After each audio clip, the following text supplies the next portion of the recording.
Rosie, good morning. What is the mood like then in the Labour Party now?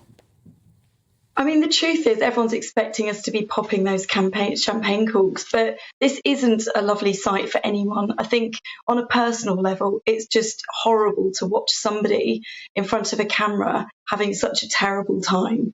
But, you know, we need to move on now because this is just unsustainable, isn't it? And forgive my croaky voice, by the way.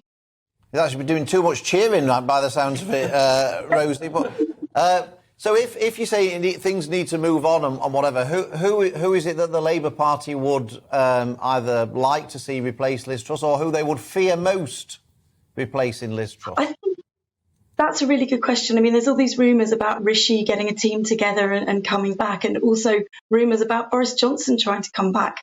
I think it's not necessarily who we fear, but this is bad for democracy. We've got no credible government to kind of face in the chamber. And, you know, we all want that.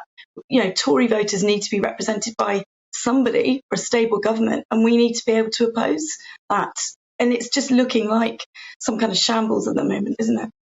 Now, they always say that governments lose elections and oppositions don't win them. But I guess, you know, our viewers would be interested to know what the Labour Party would do differently. It seems, I think I'm right in saying, and please correct me if I'm wrong, that the Labour Party is supporting the reversal of the increase in national insurance contributions for a start of the year.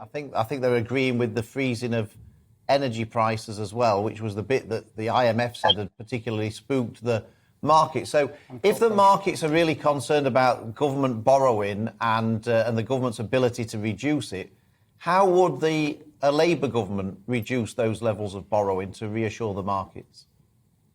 I think, first of all, we just need a stable-looking government to just reassure everybody, consumers and the markets. I think that's the very first thing. It's like a sticking plaster, a sort of emergency bandage situation, isn't it? And I think once we do that, once we calm everything down and stop the kind of crazy charts that we're seeing, the economic charts going kind of crazy and off the scale, once we do that and get a bit of stability, then Rachel Reeves can reveal her plans and, you know, carry on trying to reassure the markets, because what we've got to do is just put these fires out, first of all.